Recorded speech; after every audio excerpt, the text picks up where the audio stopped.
Previously on Higurashi Wane Cry Kai, Chapter 8.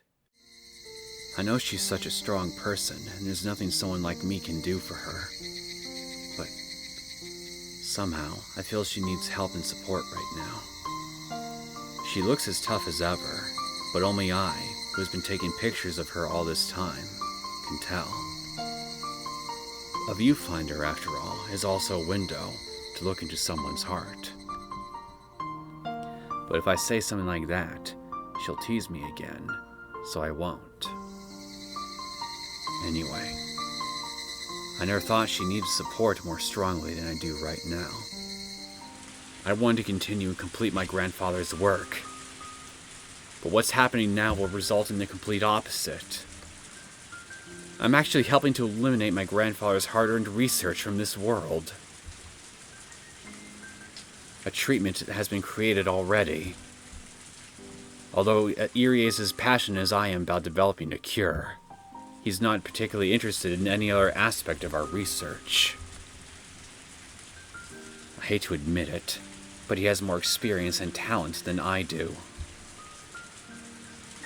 I'm sure he'll come up with a plan for eradicating Hinazawa syndrome within 3 years, as requested by the new board of directors. And that board of directors will provide just enough funds to bury the syndrome. Irie will do that happily. How much does this woman know about me? In the first place, who is she? How does she know everything I'm thinking? I can't admit that out loud in any case. I have appearances to consider.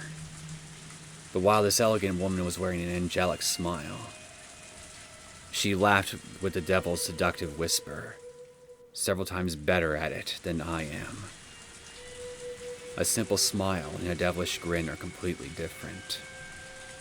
An ordinary smile means goodwill, but a malicious smirk means the complete opposite.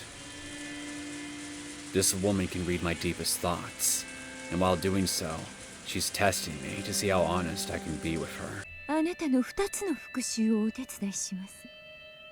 一つはあなたの祖父のための復讐。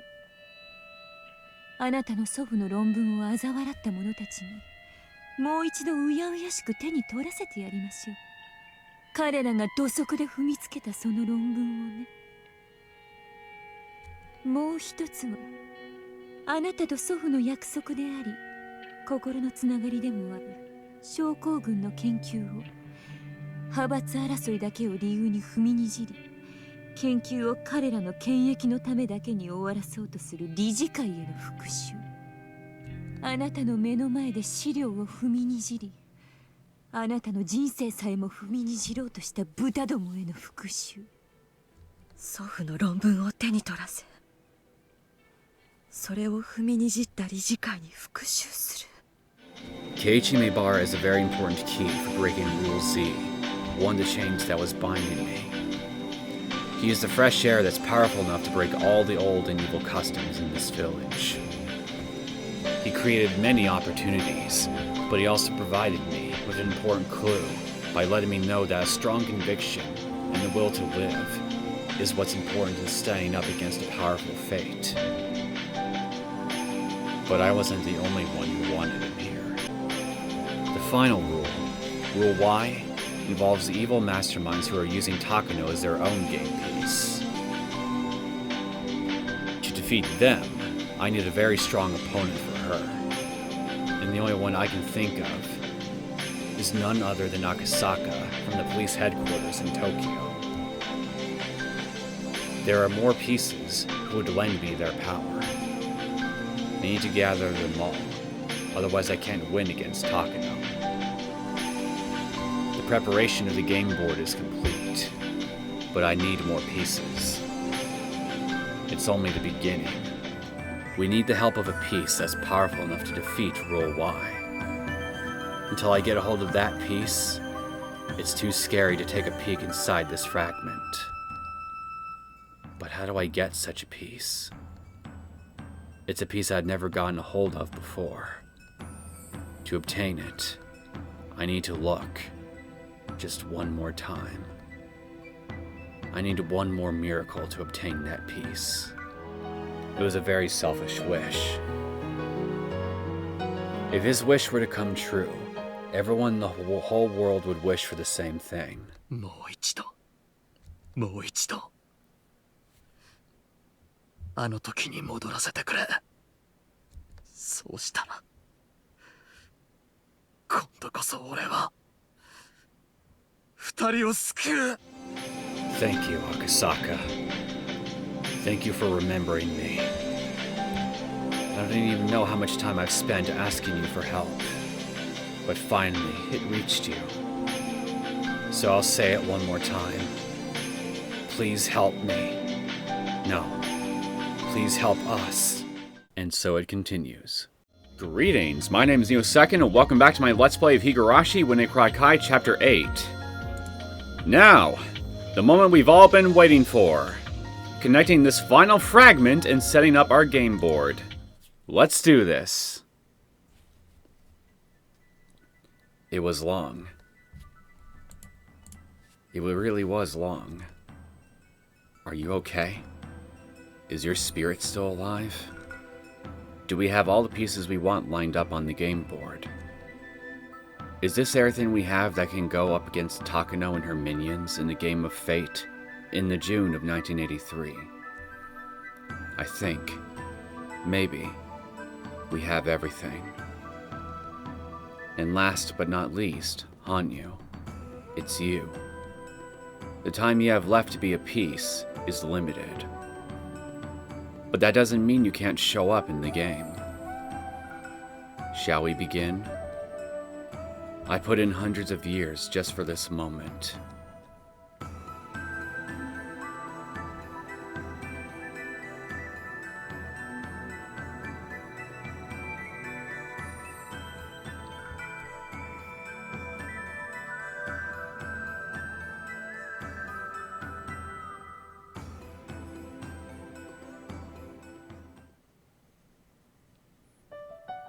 Someone once suggested that believing is like placing a bet with coins of hope. In other words, believing means taking a risk. You gain something if you win, but you lose something if you fail. As with any gamble, we try to make sure we win and then bet a coin. But as with any gamble, there's no guarantee of victory. Sometimes you win, and sometimes you lose. And that's how you increase the number of coins you have. But if you keep losing, you don't want to continue gambling. It's then that you realize that if you don't gamble, you don't have to lose anything. Not gambling on anything is the same as not believing in anything. Not believing in anything is the same as not involving yourself in anything. And not involving yourself in anything is the same as not existing. Therefore, she didn't exist. The one coin she had in her heart was the last one. If she lost it, she'd disappear. That was why she was hesitating to make a bet. She had been running, trying not to get involved in any type of match, because she was afraid of betting it by accident. But just like in a game of poker, she could lose her coin by folding. She'd try not to lose her last coin, but that meant she was going to lose it eventually anyway. There was something she didn't know. Actually, I didn't know it at the time either. The more coins bet into the pool, the higher our chances of winning this game. In other words, the more frightened we are, the more we'll keep losing the game before us. It's just like carrying a portable shrine. It's impossible to carry such a heavy thing by yourself. But when people put their strength together, they can lift it easily. There's a clear borderline between too heavy to lift and easily lifted. It's just like how the balance on a scale tips with just a little weight. The big heavy shrine before us couldn't be lifted. Everyone tried their hardest to raise it, but couldn't. I didn't help because I was sure it couldn't budge. I don't participate in games I know I can't win. so I didn't bet my coin. But that was wrong of me. Maybe the portable shrine could have been lifted if I joined. For the longest time, I've been pretending to be a bystander. I always thought that I was there just to find out if my coin was worth betting or not. But that was wrong. I'm not just an onlooker, nor should I be a bystander. I should have participated. The game I have been facing doesn't look like a game I can win. It doesn't look like a game that's worth betting on. But by betting on it, or by participating in it, or by believing in it, the outcome might change. To gamble on something is the same as to believe in something. To believe in something is the same as to be involved in something. To be involved in something is the same as to exist. Therefore, she existed.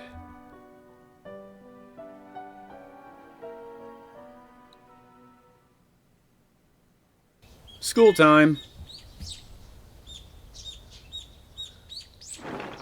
はい、皆さん、朝のホームルームを始めますよ。 Good morning, Teach.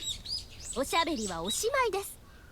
委員長、号令、起立、礼。おはようございます。着席。 Rattle, rattle, rattle. It's an ordinary morning. The only difference is that it started a little later than usual. Chi-sensei normally arrives in the classroom right away, but she's a little late today. Why was she late for homeroom? Maybe she was busy eating a particularly delicious curry dish. The rumors were already stirring about the classroom before she arrived. Chi-sensei gave a cue, and a girl peeked in the room timidly.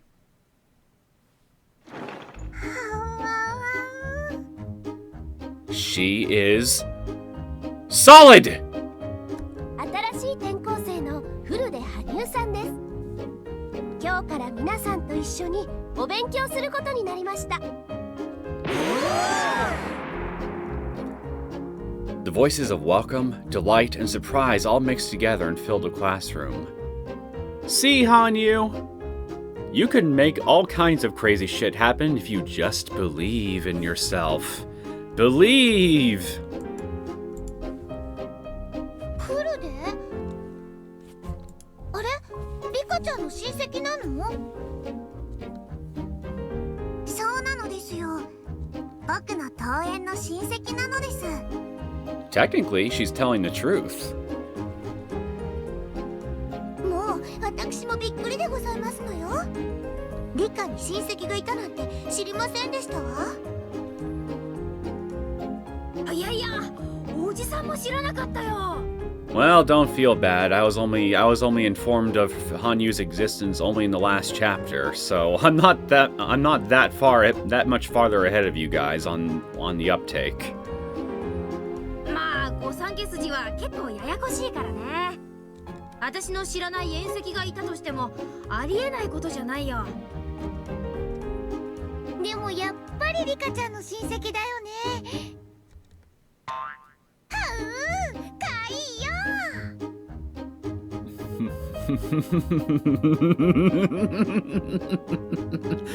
I just realized something. Reina is probably gonna find Hanyu to be the most adorable little thing ever, especially those little horns of hers.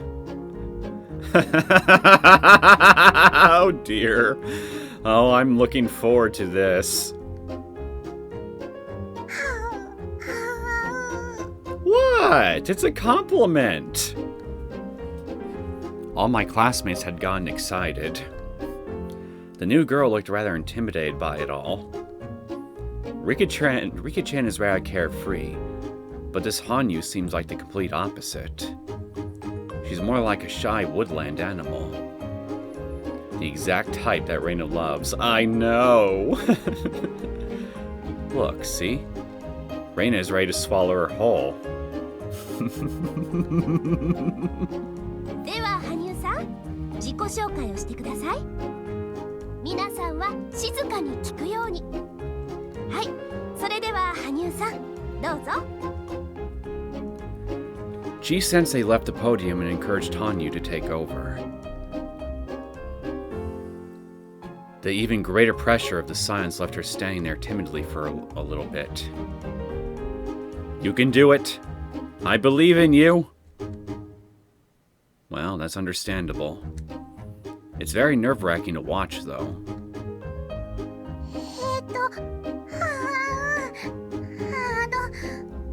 フルで羽生と言いますのです。その、理科の親戚なのです。Fascinating. Go on. 僕の親戚なのですよ。みんな仲良くしてあげてほしいです。Rika-chan can tell that she's too nervous to introduce herself. She's right to break the silence. Pressure like that isn't fair. Which is why I decided to make it more lively. リカちゃんと同じフルデさんなんだね。フルデさんが2人になっちゃった。なら、羽生さんでいいじゃありませんの。フルデさんって呼んだら、リカも振り返ってしまいましたよ。Well, we could call her Horns. Or Horny. Actually, no, scratch that. That sounds bad. We generally call each other by our first names here. She's one of us starting today, so we should call her by her first name, too. なら決まりだね。今日からあんたのことは羽生って呼ぶよ。私はクラス委員長の園崎ミオン。ミオンでいいからね。北条聡子でございますわよ。よろしくですわよ、羽生さん。Be careful of where you sit and which hand you place in your desk and where, because I'm pretty sure she might already have traps set up somewhere if you're not careful. But then again, you already know that, don't you? I'm Daiki Tomita. My parents run a tofu shop. Please come by anytime. I'm Suguru Okamura. Please ask me if you don't know anything. こんにちは。仲良くしようね。何年生？ I wonder what happened to their voice actors. Maybe they had different gig or something here for Chapter 8. Our classmates fell over each other to introduce themselves. Everyone tried to get her to remember their names so they could be friends. A friendly atmosphere swelled in the room. I've only just transferred recently myself, but this is exactly how it was on my first day too. I remember how nervous I was, and how much I appreciated this as a result. I know more than anyone how nerve-wracking it is to be a new student. I should look after her. そうだね。早くクラスに馴染めるようにしてあげないとね。そっか。レナも去年は転校生だったんだよな、確か。レナも転校してきた時は緊張したか？うん。でも、みーちゃんたちがすごく親切にしてくれたから、すぐに馴染めたんだよ。まあね。ニューカマーを迎えるのも御三家の大切な仕事だからね。都合のいい時だけ御三家になるな、お前は。でも、ミオンなんかに世話になって馴染めたってのは確かにそうだ。なら今度はケイちゃんがお世話をする場ってことになるんじゃないかな。 Well, now that you mention it, you're right. そうだな。レナだって転校生だったのに、その次に来た俺に世話をしてくれたもんな。なら今度は俺が新しい転校生に親切にする番ってことだな。Don't cook any meals for her, Keiichi. We don't want to burn her house down. I'm assuming that she's living, well, she's probably living with Rika and Satoko, right? Because if not, then the only other place I could see her staying is that little shrine of hers. Well, not the shrine, but you know, the ritual storehouse. A new student always dramatically changes the atmosphere of a class. Even my attitude has changed.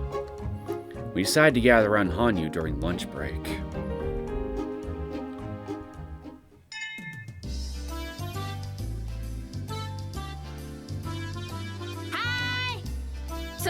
羽生への質問は1人1個ずつだからね。彼女の本質に迫るディープな質問をズバリ言ってみよう。さあさあ、1番は誰？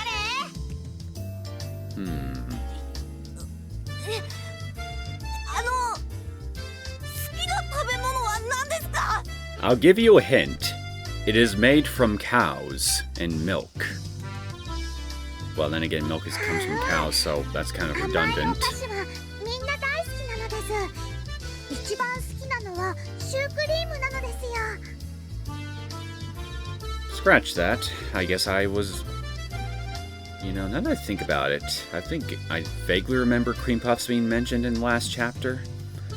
So, screw me. I was totally wrong. あら、それは素敵ですわね。私も大好物でしたよ。 Oh, look at that! Something you two have in common. Now let's take this commonality that you two share and build a bridge with it. 沖宮に美味しい洋菓子のお店がありますの。今度案内して差し上げましたよ。 Okay, you heard her. Let's build a bridge to Okinomiya. はいはい、男ども聞こえたね。羽生の好感度を稼ぐにはシュークリームだよ。安いやつより高級店の高くて美味しいやつが効果的。さあ次の質問は誰かな？ないならおじさんが好きな子のタイプとか聞いちゃうよ。 Now, Mion, no need to be vulgar. It's still morning.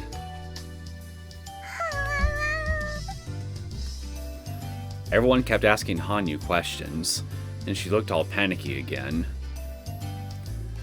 I guess this is like a traditional ceremony for a new student. Did anybody ever ask you what color your underwear was when you first got here, Keiichi? Just out of interest? I remember this is exactly how my first day went. Probably. Mion and Satoko seem amused, so it must be the same for them, too. I noticed Reina watching the scene before her with a distant look in her eyes. She's probably remembering her first day, too.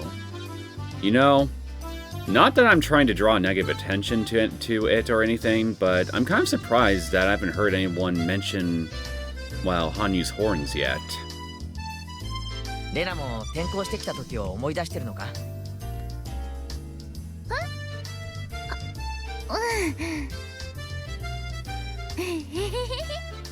他のことを考えてたな。羽生をお持ち帰りする算段でもしてるんだろう。 What are you saying, Keiichi? Of course she is. そんなこと考えてないよ。羽生ちゃんがシュークリームが大好きなこととか、レナのうちに美味しいシュークリームがあるんだよ、食べにおいでとか、全然考えてないんだよ。 What a suspiciously specific denial. お持ち帰り。 And she admits to her devious plan. Like the criminal scum she is. だからいきなり不登校になったら、こりゃレナのせいに違いないな。 Well, it's either that or it'll be mountain dogs. And I don't mean the wild kind either. ああ、そんなのひどいよ。 You know, now that I think about it, as soon as Takano and her ilk catch wind of Hanyu's existence, and they basically learn that they learn about her relation to Rika, at least as far as genetics and all that go, because I'm sure they're gonna find out somehow how she's connected to Rika. Once they find out, I can't imagine that they're going to just sit around and let things continue as they are. They're gonna try to probably rewrite the script for their plan a little bit here in order to accommodate Hanyu. Although what form that'll take, I don't really know. As we watched Hanyu and our classmates have fun, Reina and I laughed together. ねえ、ケイチくん、なんだか嬉しいね。嬉しいよな。新しいクラスメートを迎えるのは。そうじゃなくて、この子、たまに見かけてた気がするの。Oh, really? Do go on. 羽生か？引っ越し前の下見とかで来た時とかかな。レナって記憶力いいな。そういうのじゃなくて、羽生ちゃんはもっと前からいて、レナたちのすぐ近くでみんなで遊んでるのをずっと見てた気がするの。ずーっと。あれ？レナだけ？ケイチ君も気づいてたよね。いや、俺は全然見たことはないんだが、レナは面識があるってことなのか？ From what I can see, this is the first time Mia and Satoko have met Hanyu. If she's been that close to us, like Reina said, it's impossible that none of us would remember her. Well, when you're pretty much invisible to most normies, it's kind of understandable why no one except the abnormies would remember her. 気のせいじゃねえのか？第一、羽生は転校生なんだぜ。村にそんなにしょっちゅういたはずないじゃないか。そうかな。たまに見かけたような気がするんだけどな。気のせい。羽生だってついさっき転校前は遠くに住んでたって言ってたじゃないか。でもレナは見たんだけどな。Such a sad little how. Somebody get her a cream puff. Reina looked like she was trying to remember more. Maybe a cream puff would help her remember better. All that sugar's gotta work for something on the brain at times, right? It's probably one of those deja vu experiences. Well, that's 'cause it is. Although it is the first time you see something, it feels like you've seen it before. 別にどうでもいいだろう。今はここにいるんだからさ。そうなんだよね。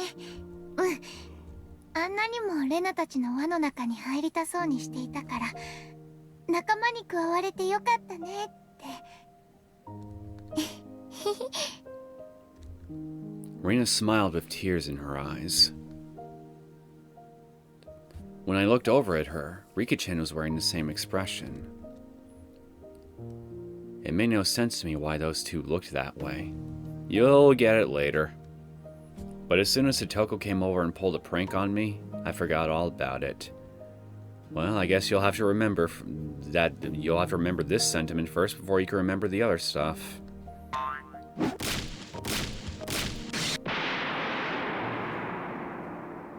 What did she do, though? I'm curious.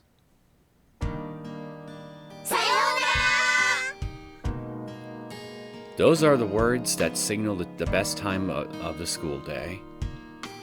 As soon as the last period ended, my classmates ran out of the room. Hanyu was popular all day today. She's Rika-chan's age, so all the lower grade students gathered around her. Older students like me and Mion didn't have a chance to get close to her. まあクラスとしてはさ、こわもての上級生が転校してくるよりは自分たちと同い年くらいの可愛い転校生の方が嬉しいだろうしね。ケイチ君、最初の頃は緊張してたのか、なんだか怖そうな顔をしてたもんね。Reina! How could you say such a thing? Ch.8? Scary? What's wrong with you? おいおい、そりゃひどいぜ。俺だってクラスに早く馴染もうとフレンドリーに接してたってのによ。どこがフレンドリーでございましたの？私、転校してきて早々にいきなりケイチさんにデコピンを食らってますのよ。Keiichi, how could you? それは転校初日の教室デビューの出花をトラップで、しかも椅子の背には画鋲で、机の中にはカエルまで入ってたぞ。That's no excuse. 転校生が職員室にいると聞いて様子を見に行った時、ケイチがとても緊張してるように見えたのです。だからサトコが緊張をほぐしてやろうと思ったに違いないのです。ひなみ沢の先輩として気を利かせて差し上げたんでしたよ。絶対それだけはありえねえな。Although, that blackboard eraser trap sure did ease my tension. But Satoko will be so pleased with herself if I tell her that, so I'll never admit it. Well, it's okay. I know the truth. You can't keep your secrets from me, 'cause I'm inside your head. 羽生ちゃんはみんなと帰ったね。放課後は誰と遊ぶか今頃引っ張りだこなんじゃないかな。でもやっぱり初日は疲れるもんだよな。きっと帰ったらバタンキューだぜ。違いありませんわね。さてさて皆の衆、このところ私のバイトのせいでだいぶ長いことご無沙汰だったね。部活メンバーの招集だ。 Just what I wanted for breakfast. A club meeting. ご無沙汰が過ぎると鈍ってしまいましたよ。ねえ、誰かの罰ゲームをかわいそしないと僕も退屈してしまいますです。 Another honest statement. はう、レナは負けないんだよ。久しぶりだから手加減なんかしないんだよ。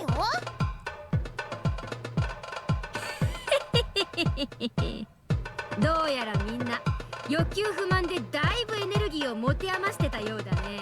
I could have sworn I just heard Metal Gear come out of her mouth. そうでなくちゃおじさんも叩き潰す甲斐がないってもんだよ。へへ、やる気満々みたいじゃねえか。 If we had a Metal Gear, that would solve a lot of problems in this village, wouldn't it? だがな、あいにく俺の今日の調子は絶好調だ。しくじったなミオン。今日もバイトに行ってた方が良かったと後悔することになるぜ。Mion's had to work quite a bit lately because her uncle's shop is short on staff. So we haven't done any club activities for a long while. For us, club activities are the main reason we come to school. In a way, we live for these few hours after school. If there are no club activities, there's no point in coming here at all. You have an education! So it only makes sense for us to be excited about getting to have a meeting again. こりゃ生半可なゲームじゃみんなの渇きを癒せそうにないね。何のゲームで料理してやろうかね。 Could somebody invite Hanyu before we start?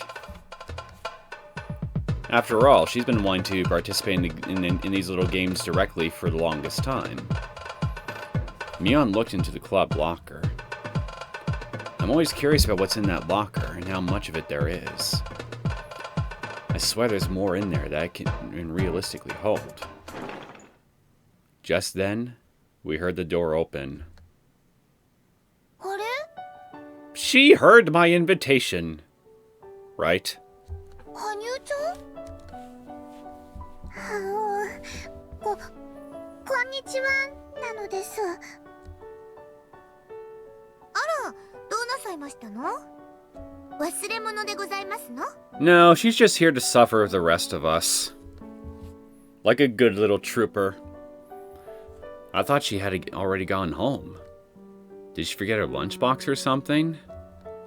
Well, I'm pretty sure depending on what it is you guys end up doing, she's probably gonna lose her lunch if she's not careful, along with the rest of you. It's not that big a deal to forget a textbook, but you can't forget a lunchbox.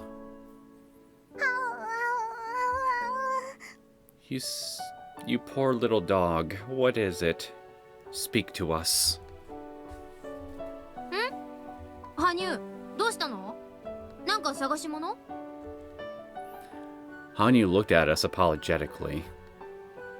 What is it? Are we in the way? She kept staring at us timidly. Are we sitting in Hanyu's seat? No, that's not it. どうしたの、羽生ちゃん？何か困りごとかな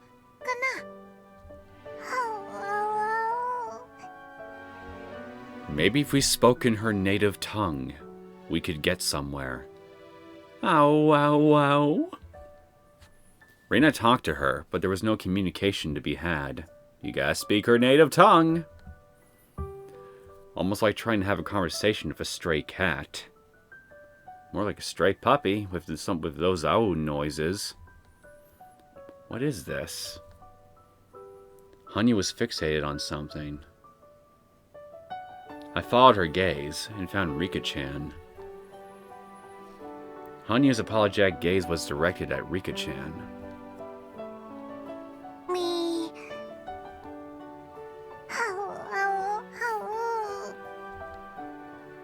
僕は何も言いませんです。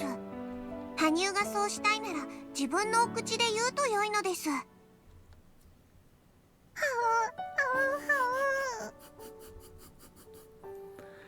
With that, I finally figured it out. Hanyu wanted to say something, but she didn't know how to say it, so she wanted Rika-chan to say it for her. But Rika-chan told her to say it herself. In other words, we need to listen to what Hanyu has to say. Brilliant deduction, Sherlock! We patiently waited for Hanyu to speak up. But when I think about what happened this morning, I realize this kind of silence makes her even more nervous. Well, start beating a desk or something. Make some noise. Reina, noticing that, talked to her in a sweet tone of voice. どうしたの、羽生ちゃん。レナにこっそり話して。相談に乗ってあげるよ。After she takes you home with her. お、何？もう一回言って。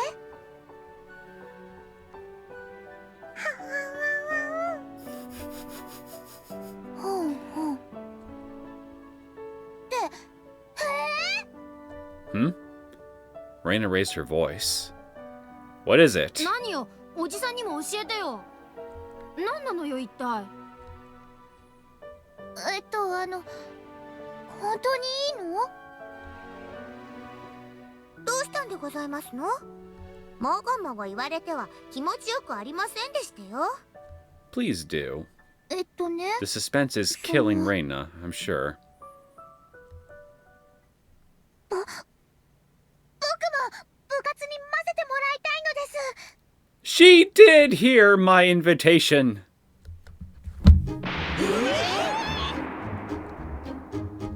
Hanyu said loudly, as if to shake off her embarrassment.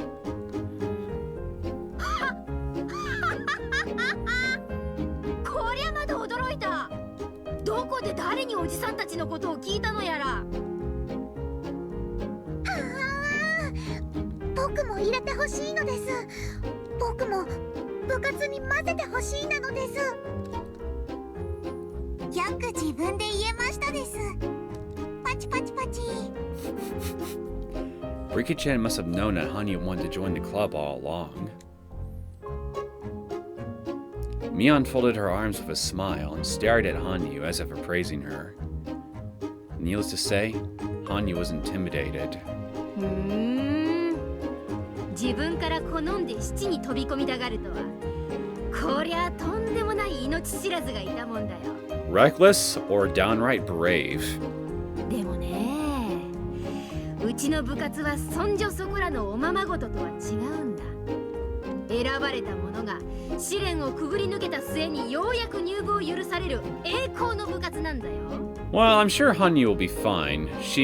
I'm pretty sure she's well aware of that little deck of cards and the tricks that it contains within it to get by.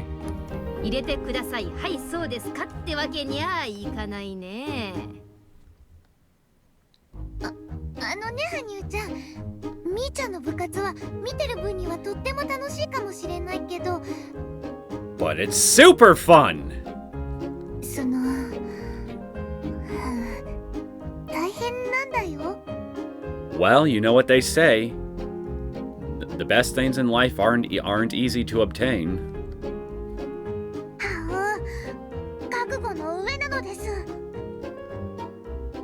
勝って当然。負けたらとんでもないことになってしまいますのよ。その覚悟は終わりですこと。僕も負けないのですよ。それに。Hanyu swallowed once and said what was on her mind. It sounded like a big thing to say for her, as though it had a much deeper meaning.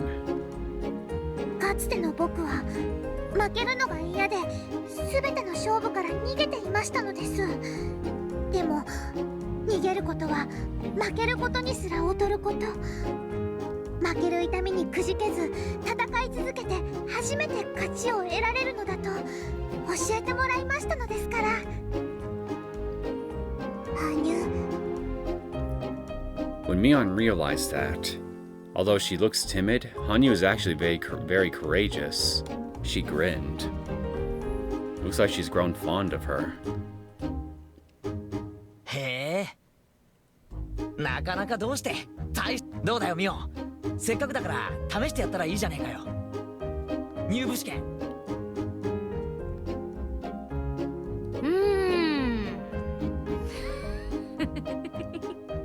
我が部にふさわしいかどうか、最低数週間の観察を経てようやく受けられる入部試験を転校初日からとはね。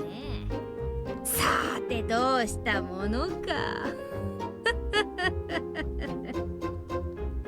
Mion pretended to be stubborn, but in reality, she was simply playing with her. If she actually didn't want her to join, she would have refused her right away. Of course, if Hanyu was bothered by this kind of intimidation, she wouldn't be able to survive in this club. レナとサトコが今話したと思うけど、うちの部は厳しいよ。勝って当然。狙うは1位のみ。間違って最下位になった日にゃ、生まれてきたことを後悔するような大変な目に遭わされるんだよ。でも僕も頑張るのです。I feel like I could make a drinking game out of Hanyu's Ow Wow Wows, and I'd probably die before I'd even complete an episode. でも罰ゲームだってとっても楽しいんだよ。Hanyu-chan, you've been watching the whole time, huh? You've been wanting to join for the longest time, huh?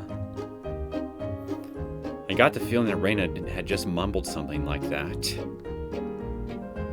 ミオ、もったいぶらないで試してやればいいじゃねえかよ。俺だってそいつをくぐって入部を許可されたはずだぜ。そうですわよ。一つ羽生さんの腕っぷしを見てやろうじゃありませんの。羽生ちゃん頑張ろう。レナは手加減しないからね。僕だって手加減しないのです。僕は羽生にだけ手加減しないのです。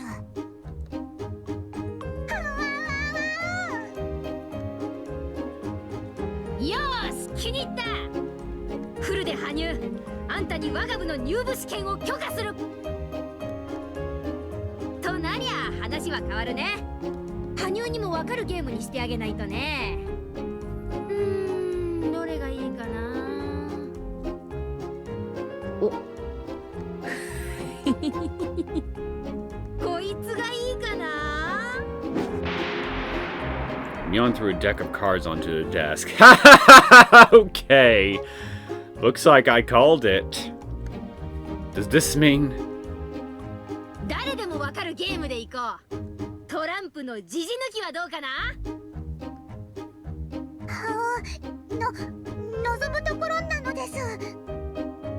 Here she goes. This is exactly what I had to endure when I went through this entrance exam. This is the marked tile deck. なかなか威勢のいい返事でございますわね。でも我が部のジジ抜きは一味違いましたよ。 A little different. Most of the cards have scratches on the back, so by memorizing the scratches, you can tell what card it is. In other words, the more you play this game, the better you are at it. This is simply our way of being mean to newcomers. 羽生ちゃん、頑張ってね。これは試練なんだよ。カイト、王なのです。 This sure brings back memories. Oh, yes, it does. I had to go through this too. It just happened recently, but I still feel so nostalgic. だが、それと手加減は別の事件だぜ。あの時、みんなが手加減なしで、俺も全力で叩き潰してやるからな。なあ、みんな。お覚悟なさいませですわよ、羽生さん。さあさあ、部活メンバーの末席を望むならそれにふさわしいかを自ら示してみな。はいなのです。 Here we go. その手札を右から言うよ。エース3、4、7、ジャック、クイーン。今さら手で隠したって見え見えですわよ。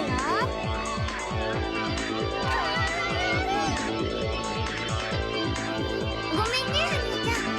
これがスペードのエースだよね。あっかり。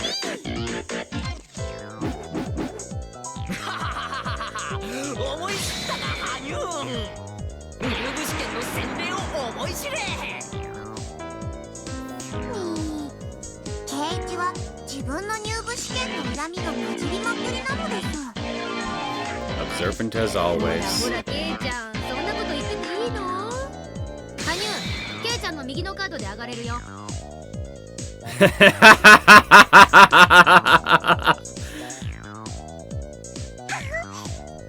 りましたのです。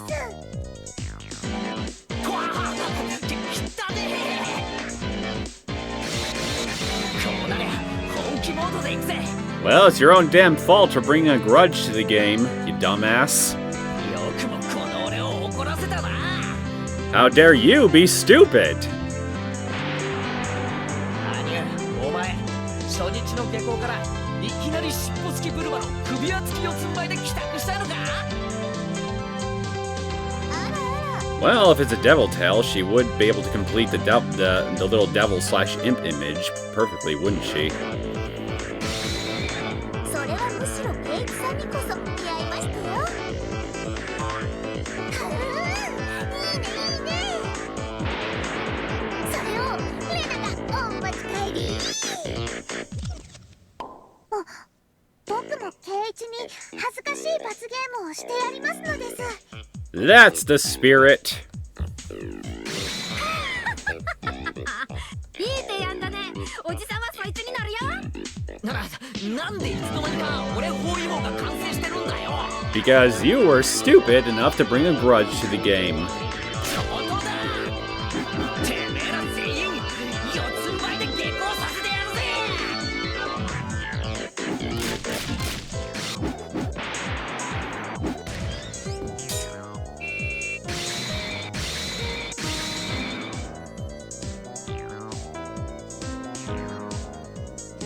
But who won?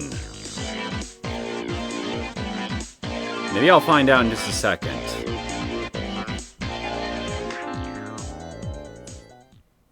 Hi, バンケットより後方。 This isn't gonna give me any results? スピーチあと一人で乾杯に入ります。準備できてるね。後方 OK です。内部全然聞こえないんで、スピーチが終わるタイミングでコールをお願いします。いいかい。各宅にビールは10本ずつだよ。ちゃんと自分の縄張りにスムーズに運んでね。 Young waiters with bow ties got bottles of beer ready for a toast. There are several dozen tables with white tablecloths on them in the banquet room.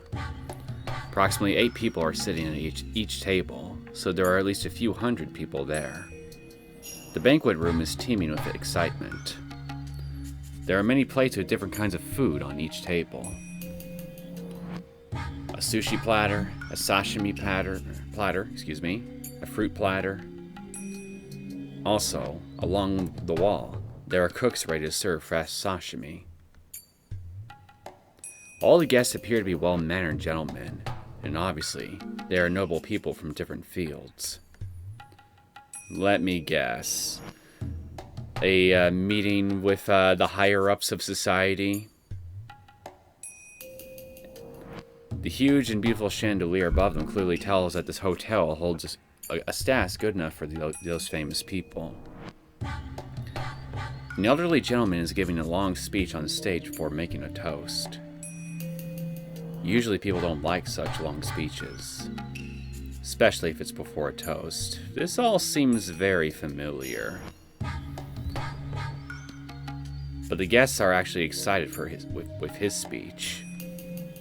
Well, maybe fervor was a pleasant way to put it. It was probably more accurate to say their excitement was bizarre.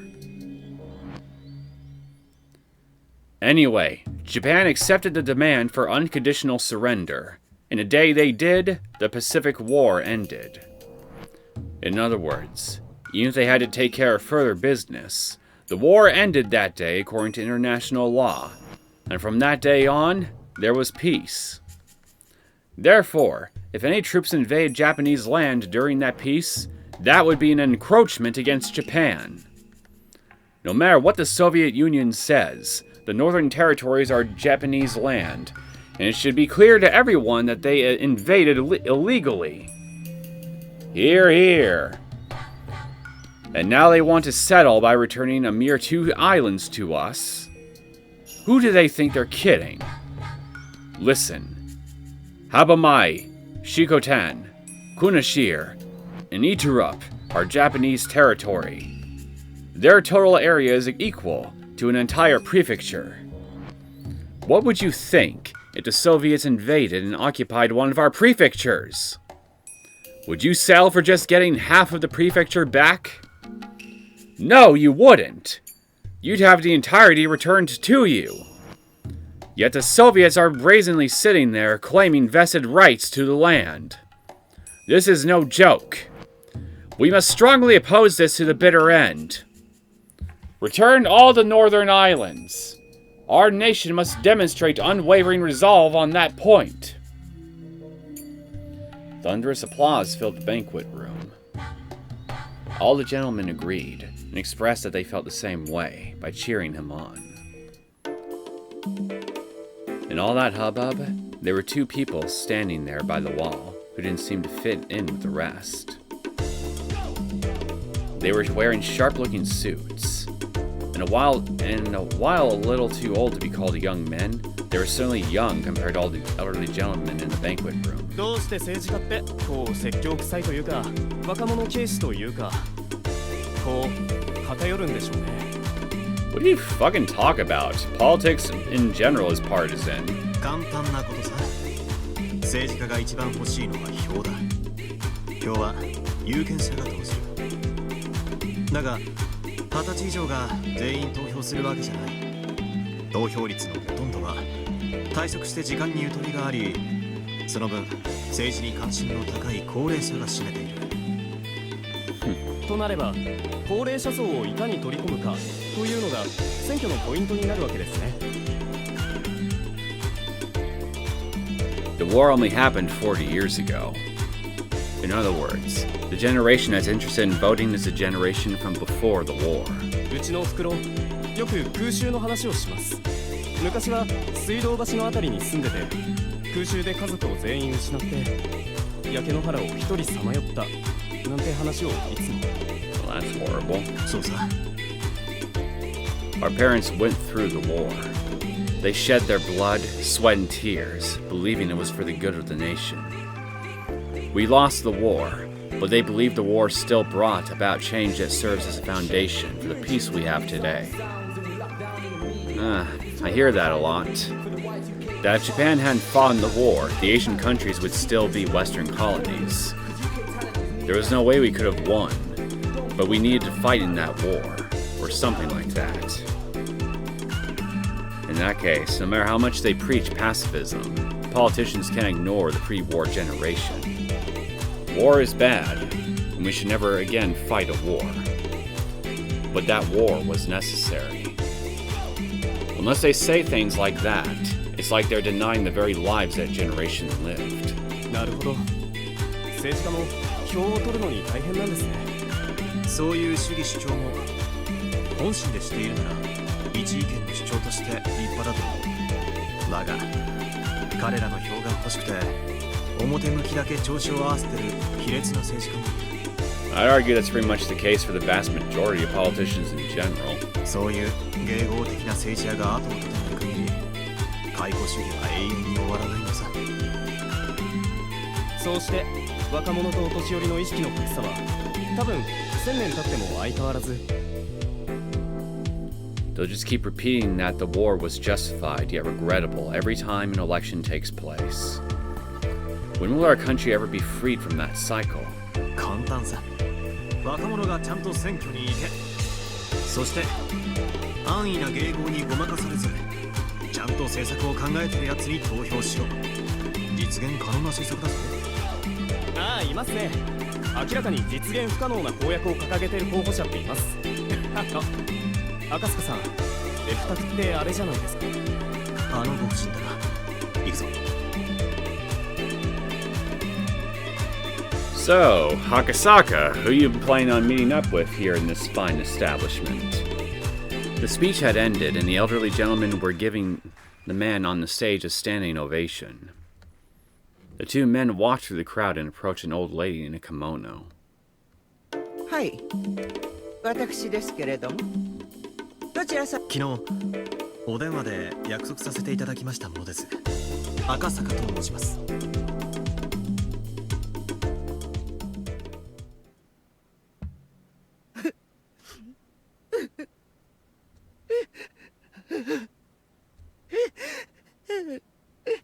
What happened? 主人はね、ずっと日本のためにと。それなのに。奥さんの胸中、深くお察しします。 This wasn't really anything out of the ordinary. Nobody could remember if there had been a donation or not, so a handful of politicians were questioned. As a result, some came up with a scheme to blame a sickly, elderly man who had already retired. With only a short time to live anyway, he was the perfect fit for them.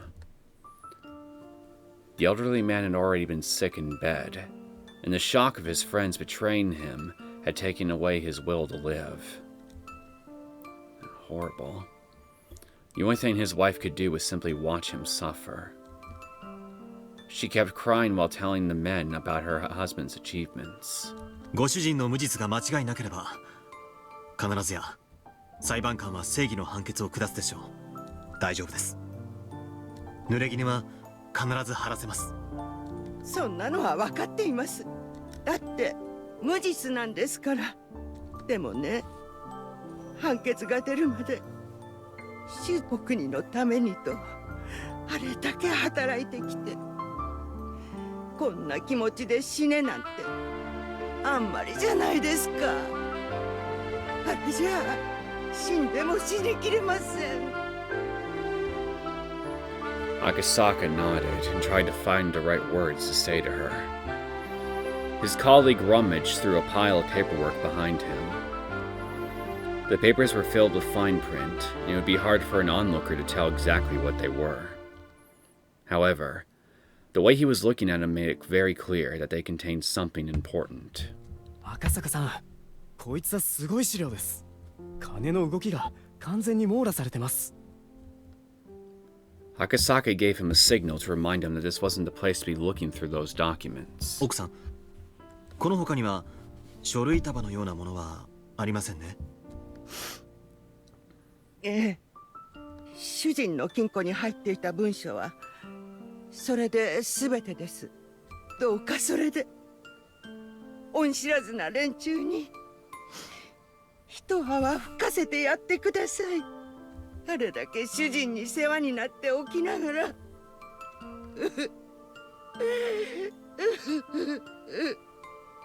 奥さん、この文章の内容には一部ご主人にとって不利益な内容も含まれていますが。ええ、それは政治はね、きれい事だけじゃないんです。私だって政治家の妻ですのよ。ご協力を感謝します。この書類は必ず巨大な不正を暴くために使用します。一一つだけよろしいですか？それを公表するのは主人が亡くなるまで待ってもらえませんか？ Why? The paperwork Akasaka received was something her husband intended to take to the grave with him. Something that shouldn't exist in this world. If it went public, her husband's name would be disgraced. Oh. Akasaka nodded. わかりました。誓ってお約束します。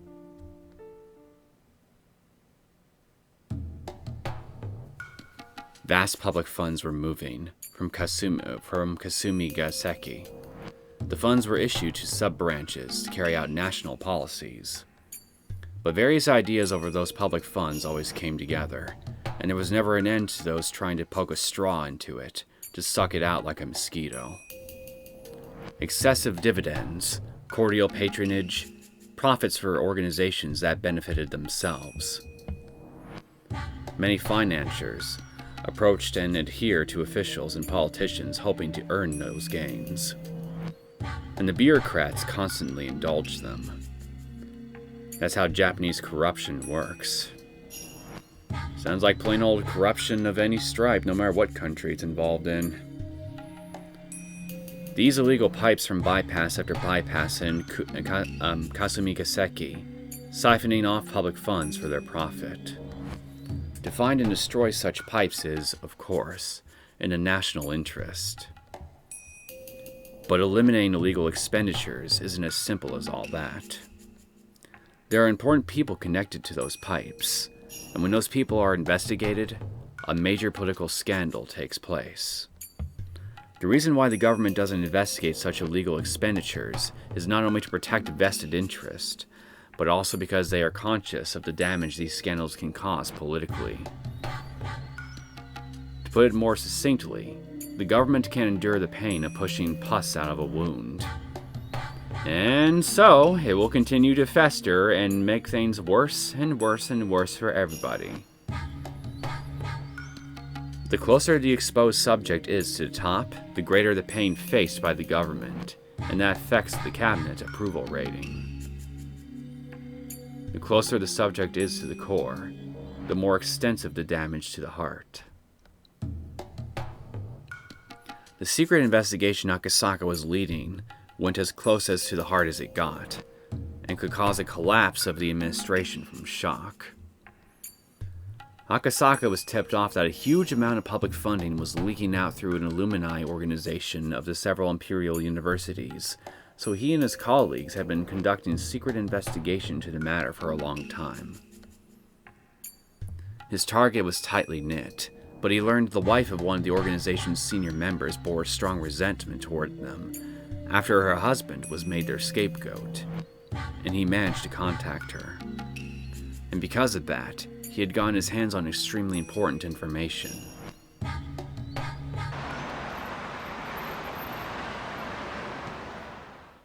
みんなご苦労さん。だいぶ外堀が埋まってきたようだね。特に赤坂くんが入手した資料は相当ショッキングなものだよ。ずいぶん苦労したでしょう。お疲れさん。いえ。 The small meeting room was filled with boxes that were, in turn, filled with documents. A whiteboard was filled with cramped writing, too. A few of the investigators in the meeting room, which was also filled with smoke, were reading the documents intensely. Their intimidating manner clearly indicated that they were police officers with a great deal of experience. Akasaka was one of those men. It had been a while since Mamoru Akasaka was transferred to this department. When he worked on the case of the kidnapping of Mr. Inukai's grandson, he had been a rookie, but by now he was an experienced investigator. After a knock on the door, an elderly man entered the room. Ushi? Everyone straightened up all at once. No. お疲れ様です。お疲れさん。立たなくていい。楽にしてくれ。諸君に今日は素晴らしいプレゼントを持ってきたぞ。カノ、お前を息子の授業参観に行かせてやる。 What a wonderful gift. The meeting room was filled with sighs tinged with exasperation and resignation. It certainly wasn't because any of them hated getting to go to Parents' Day. やっぱりな。そろそろ頃合いだと思ってたんですよ。くそ。Akasaka's colleague complained. They had been so close to getting to the root of this issue. They had such strong evidence. Akasaka, on his part, wasn't too disturbed. This had happened several times in the past, and considering how hot the documents he obtained were, it was easy enough to predict. Let me guess. Some judge or some other bureaucrat has denied your investigation going forward to court or something, right? The case was suddenly transferred to another department. That meant their investigation ended here. Well, the end result is still the same. The new department was supposed to continue the investigation to expose injustices, but that's never happened once before. Lovely! A department that's completely incompetent at its job. It was just an excuse. The investigation had been terminated because of pressure from above. くそったね。俺たちが今日まで捜査してきたのは何のためだったんでしょうかね。海を出す痛みがどの程度か測るためだろうな。その結果、痛みに耐えられない規模だということが分かり、荒領事を断念したってことだろう。In that sense, their hard work wasn't wasted. Because of it, the investigation was terminated. Akasaka understood that, but his colleague wasn't yet mature enough to understand. Of course, Akasaka's sense of justice was displeased by this.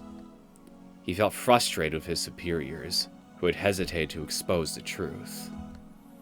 But he was mature enough to know not to say that out loud. 資料の整理と引き継ぎについては今後向こうと調整していく。とりあえずみんな長く休んでないだろ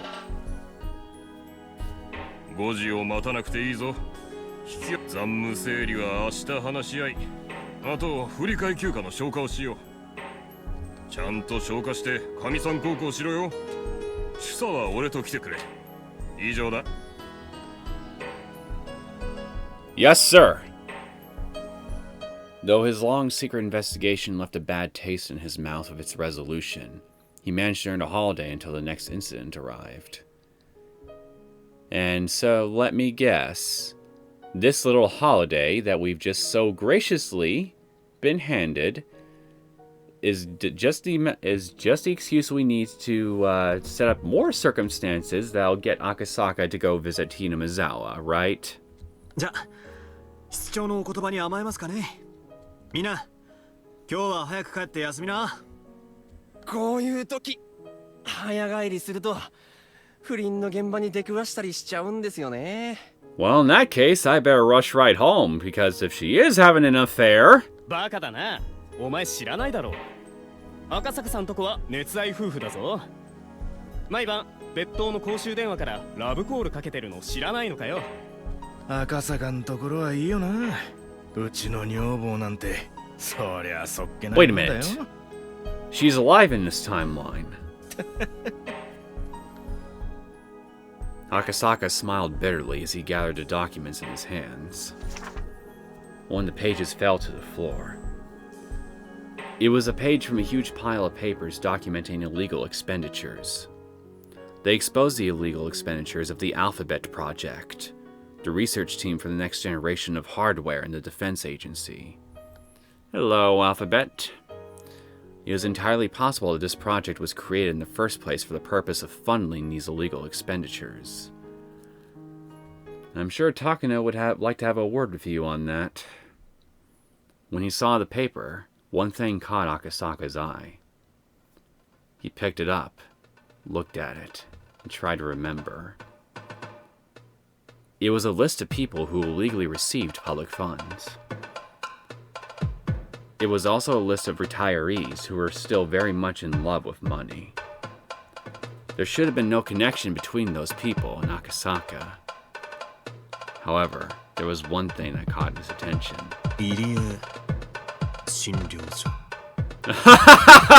Of course!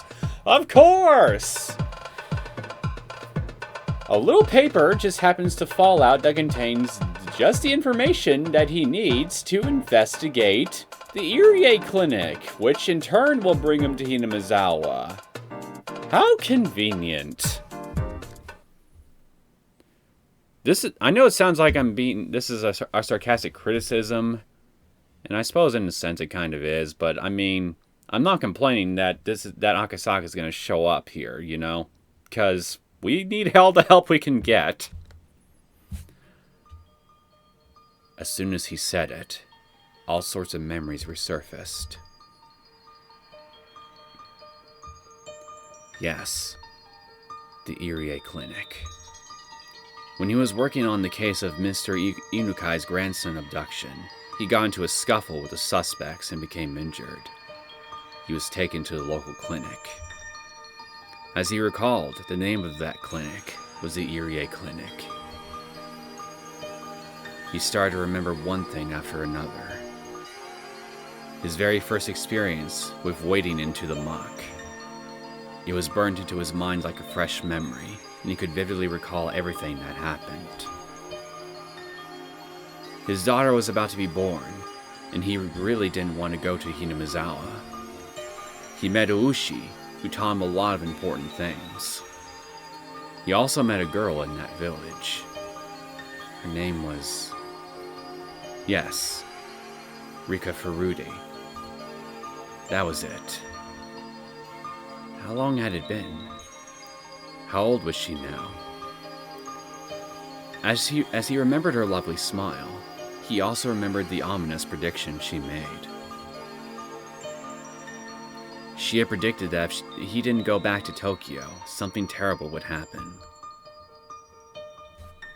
At the time, he took it as nonsense, but he felt something odd about it, as if it was a divine omen.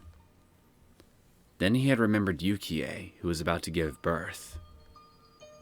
He became concerned that something terrible would happen to her. But he couldn't just leave and go back to Tokyo. That's why he called her right away. He told her something would happen.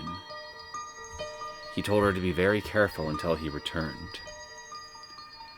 Yukie had laughed and told him he was being paranoid. But that phone call indeed saved her from a calamity. Akasaka had found out about that when he visited her after returning to Tokyo. A few days after his phone call, a janitor was seriously injured when he stepped on a loose tile on the stairs on his way to the rooftop. He also heard afterwards that Yukie had a habit of going up to the roof for a walk every day. But because of his phone call, she had stopped doing it. If he hadn't called her, she would have been the one to step on the loose tile. In other words, Rika Furude's prediction had been correct. There was no proof, but Akasaka still believed that he was able to save Yukie only because of Rika Furude's prediction. He intended to call her and thank her for saving Yukie, but the busy days that followed put it out of his mind. Rika-chan. He wondered if she was still doing well, if she was still smiling.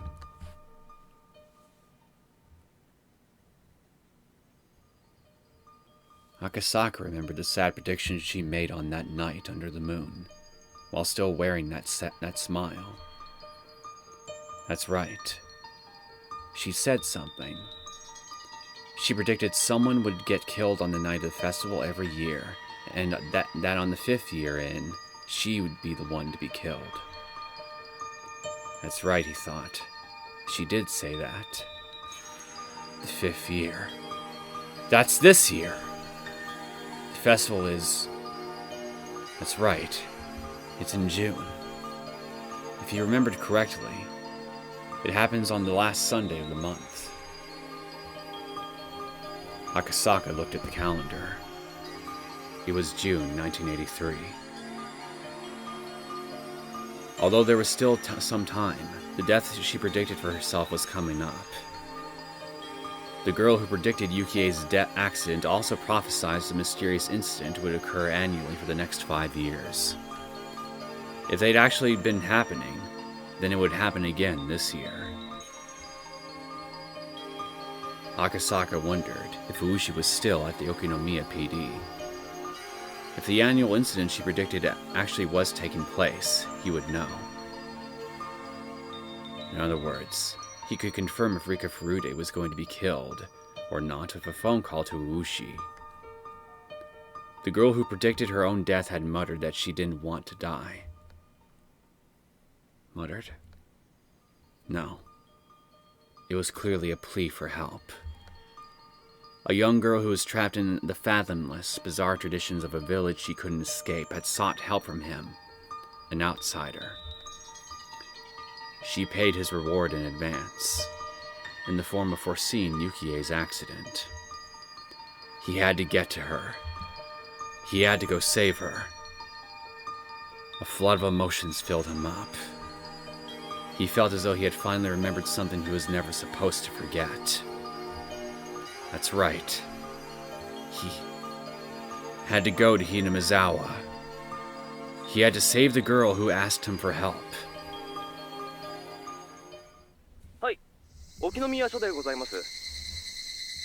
Well, you got your wish, man. You're about to be given an opportunity to stave off that one major regret. すみません。そちらの刑事課に現在も大石クラウド氏は在籍されておりますでしょうか。もしもいらっしゃったならお願いしたいのですが。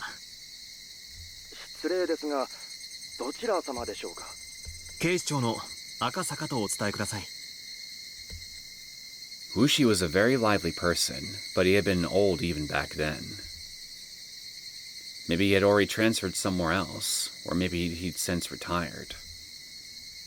But if he was still there, he'd be happy to hear from Akasaka. He sure had a unique laugh. That he does. That he does.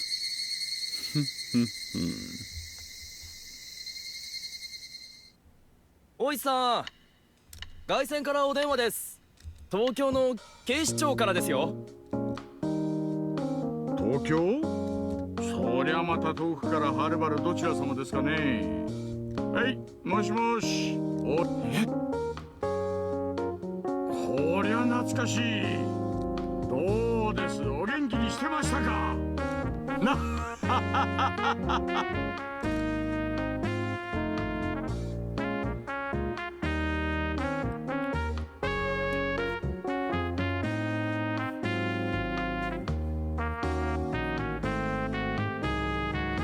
This turn of events pleases me. Now we're going to finally have him on board.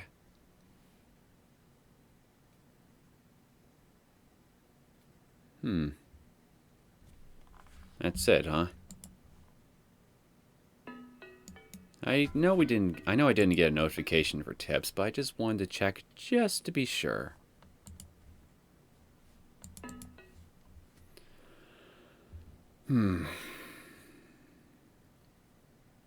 Even though I feel like I'd be cutting things a bit short, I think I'm going to go ahead and end things here. And we can continue on to the next part of Chapter 8 in the next episode. And hopefully, sometime in the next episode, Akasaka will indeed show up and start making himself useful for Rika for once. Fingers crossed, ladies and gentlemen. Anyway, I hope you guys enjoyed this latest episode of Higurashi When Your Kai Kai Chapter 8. If you did and you want to see more content from me, feel free to subscribe to my channel. I will see you all next time. Take care.